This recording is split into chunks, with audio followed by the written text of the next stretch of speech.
a new chapter number 10, tuples and dictionaries. So in the previous chapters we already studied the list and string. So in chapter 10, tuples and dictionaries. So here first, tuples. So tuple is an ordered sequence of elements of different data types. So it is an ordered sequence of elements that contains different data types such as integer type, floating type, string type, list type, or even a single list tuple type is also. So here element of a tuples are enclosed in parenthesis. So it is in a round bracket. So we already studied the list.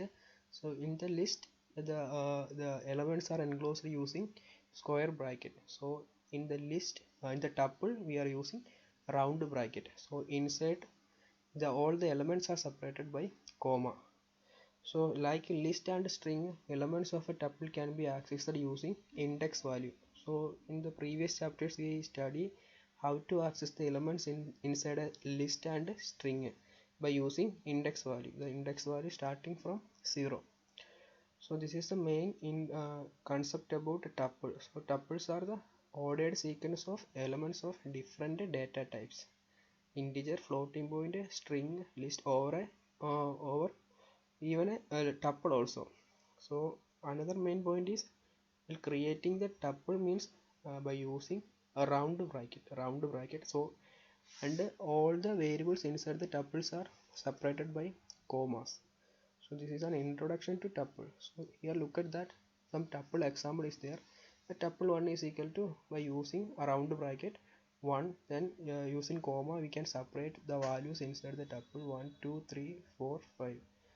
So this is one example. Then look, this is all the elements are inside the tuples are first one all integers. So the second tuple 2 is a mixed data types. So it contains string data types, floating point 89.6, then integer data types. So a tuple can be also a mixture of different data types.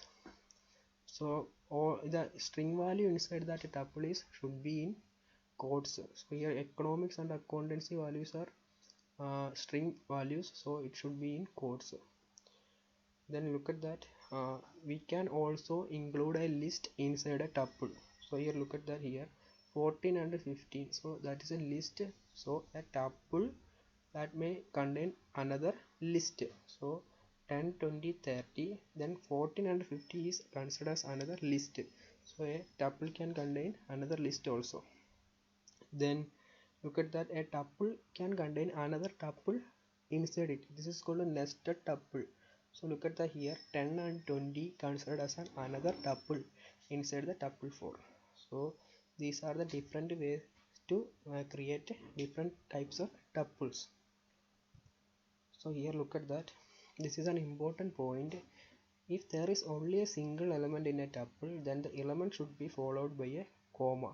If we assign the value without a comma, it treated as an integer.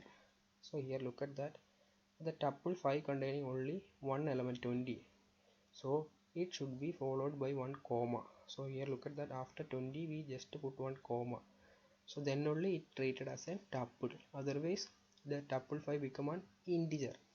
So even if a single element, it should be followed by a comma. This is an important point in tuple. So how to access the elements inside a tuple?